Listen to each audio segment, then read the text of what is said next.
What's going on, you guys? It is Corbin Stuckey of Pixel Talk here. And Stephen Van Ostenbridge of Pixel Talk here. And today, we're continuing our Halloween review series with Halloween 4, The Return of Michael Myers. This was a movie that took place 6 years after Halloween 3. Obviously, it took them a pretty long while to, make another Halloween movie after that. Mm-hmm. There was some criticism with Halloween 3, and they were trying to figure out if they wanted to still do the anthology thing or just do another movie with Michael Myers, and they decided to do another movie with Michael Myers. Return of Michael Myers. He returned. He returned. He's Michael Myers. And I'm very glad that they did that. But there are a couple problems with this film. I actually really like this film a lot. It is one of the better ones, definitely. Yeah. And given if you've seen our review of Halloween 3, you understand that this is significantly better than Halloween 3, in my opinion. But I also really liked where they continued the story. Yeah. It's set 10 years in the future from the events of Halloween 2. It is set 10 years. Yes. Yeah. And it's just like, kind of seeing how the town is kind of recovered and how people have kind of started to get on with their lives, so to speak. And then all of a sudden, Michael Myers, who is alive again. I want to talk about that because this is when the series started having continuity issues. Mm-hmm.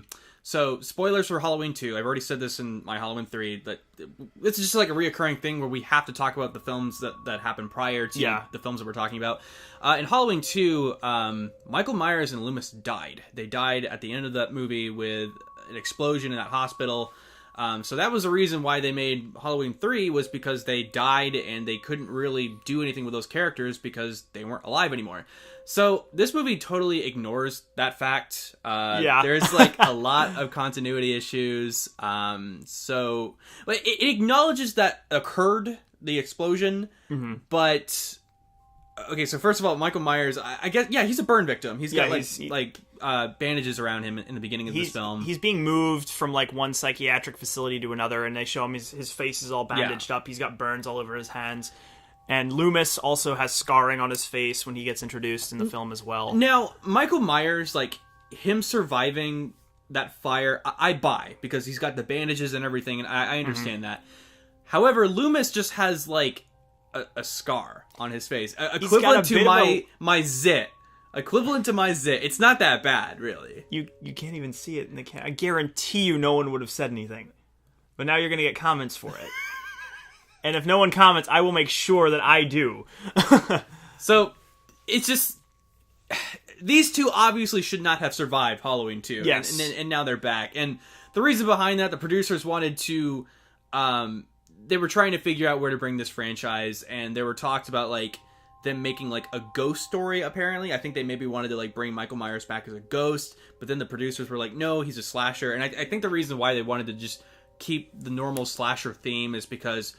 This was 1988. A lot of other movies had already taken place at that time. Friday the 13th, Nightmare on Elm Street. So they obviously wanted to... And it's a cash cow thing. Yeah, it's exactly. The Halloween franchise, no matter what the quality of the movies is, Michael Myers is a marketable face, and it's going to be something that makes money. And people are going to be drawn to that because, especially in the time it came out, you're seeing, people are starting to think, oh, this is not going to be a Michael Myers thing anymore. Halloween's going to be a different type of movie series.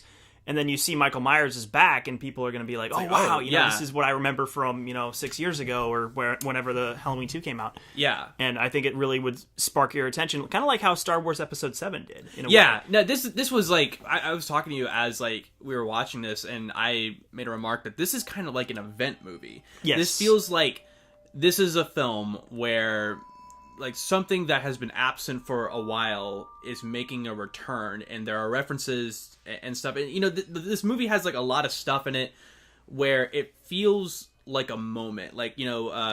Dr. Loomis is talking to Michael in the gas station after he's killed the employees, and he's going, into monologue mode. It feels like an event kind of movie where they are acknowledging that this is something that hasn't taken place in a very long time, and it's finally back in motion, which I really like about this. And it kind of also adds more to the Halloween storyline because we obviously have, a kid actor in this film. Yes. And I want to speak a little bit about the kid actor. The kid actor, in my opinion, does a terrific job. Oh, my God. Yeah. For a child actor in that, kind of role is very, very difficult because, in a horror movie, it's kind of hard to get, especially with child actors, like genuine looks of fear and things like that. And she looked genuinely terrified in a lot of the scenes with Michael Myers. I don't know how they did that. Yeah. I feel like they might have been a little bit mean, but she did a very good job. She was very convincing, and especially this is her name, Danielle Harris. Danielle Harris. Danielle Harris. Why, if you guys were wondering, like, I was looking at my phone, that's her name. She did an amazing job. I absolutely loved her. And that ending. Yeah, we got it. Oh my god! So, obviously, I really like this film. This was actually like I know we talked about how like Halloween 3 was my first, unfortunately, my first Halloween film. Mm-hmm. This was my first film with Michael Myers. I saw it on TV and I absolutely loved it. I think it's just partially because, like, you know, there's this mythos behind it. Like, even though I didn't see the films that took place before this film, they're obviously like talking about, like, you know, this like these events that occurred, like, oh, he killed this many people in 1978, and I was just like, oh, this is a thing. This is like, this is a franchise. So I think that's one of the reasons why I came to love Halloween 4. And, you know, watching it again, you know, this is one of the Halloween films where I'm like really invested because there's stuff going on in it, and there is a rewatch value. And there's it also kind of has a little bit more of a pang of discomfort because he's targeting a child. Oh yeah. Which when I first started watching it, I kind of wasn't entirely on board with, just because I was like, you know, yeah, it's not really cool to be victimizing children, and it never is an okay thing to be doing. Right. But this film kind of starts off like that. You know, he's hunting this girl who is Laurie's child. Laurie has passed away, and they don't really tell how or why that happened. And they don't really mention who, like, Jamie's father is. And that's a cool thing, too. Like, Jamie is the little girl's name, and that's obviously, like, a callback to Jamie Lee Curtis. So I think that's really cool that they're acknowledging, like, certain, you know, points of the series and stuff. But yeah, they don't really mention how Laurie died. They don't really mention who the father was, but, you know, they mention that she did in fact have a daughter. And I just kind of like that, like, storyline where we have Michael Myers as an uncle who's just going back to this location and, like, killing off, like, his family members and whatnot. I think it's just a really cool plot because obviously they had no idea where to really bring this franchise, and they wanted to bring Michael Myers back, and that just kind of makes sense. They needed new people for him to be related to, so he can go find them and kill them or whatever. Yeah, and besides, like, the obvious continuity errors, I think this film is really cool. If you look at it as like a what if movie, like what if Michael Myers survived, what if Dr. Loomis survived. So obviously, you know, after the gas station scene where, like, you know, that whole monologue thing takes place, they go back to where Michael Myers lived. You know, what, I keep forgetting the hometown. Haddonfield. I am not a true Halloween fan. Haddonfield. So he goes back to Haddonfield, and, you know, to this film's credit, I really like how, because this was a problem that I had with the other Halloween films besides Halloween 3. The other Halloween films had a hard time with acknowledging the holiday. Like, you barely saw you saw like maybe glimpses of kids trick-or-treating, but the main kids were just watching TV, like eating popcorn and stuff.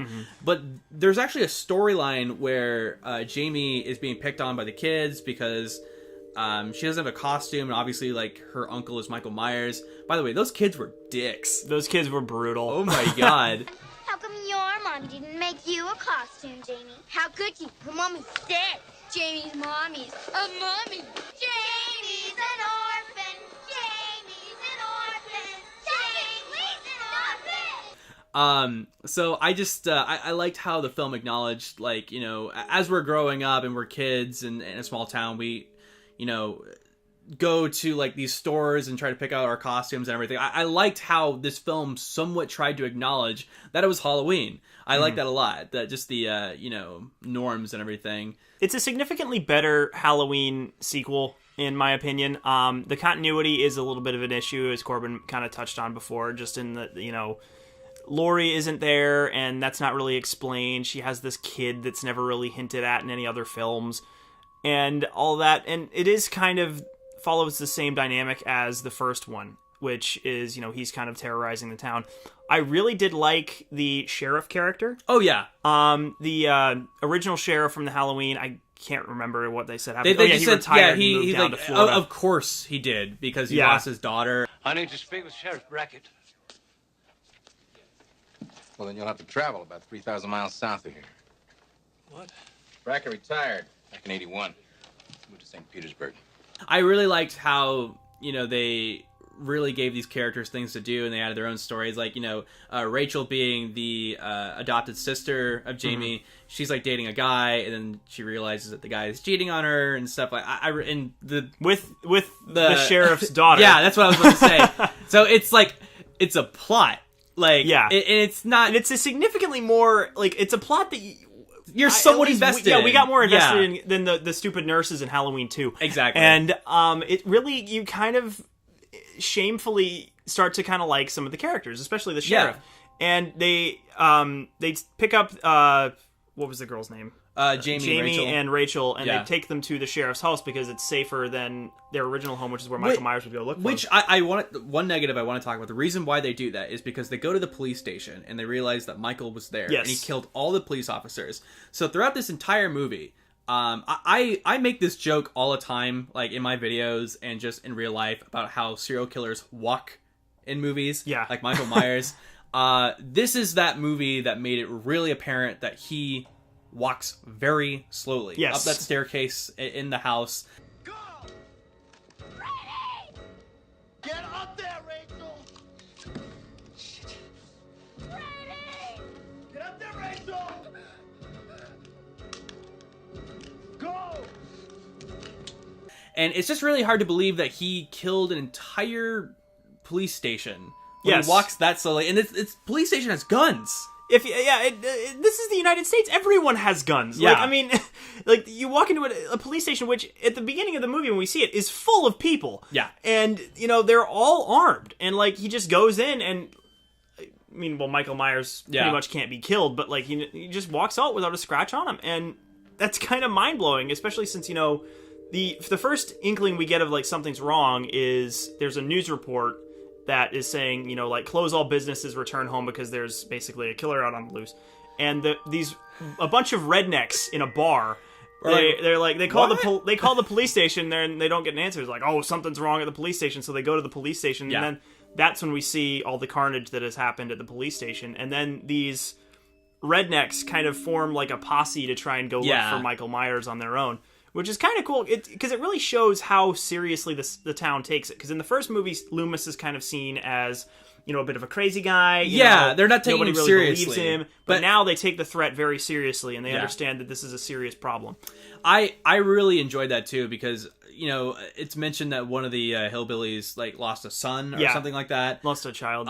So you can see that this town is still, after 10 years, is still going through this trauma, and when they hear word that Michael Myers could potentially be back, it causes a stir. Mm-hmm. And something I really want to talk about the hillbilly thing. When they're in the truck, they pick up Rachel and Jamie, and Michael Myers is apparently under the truck. I don't know, like, I guess he's, like, just holding on.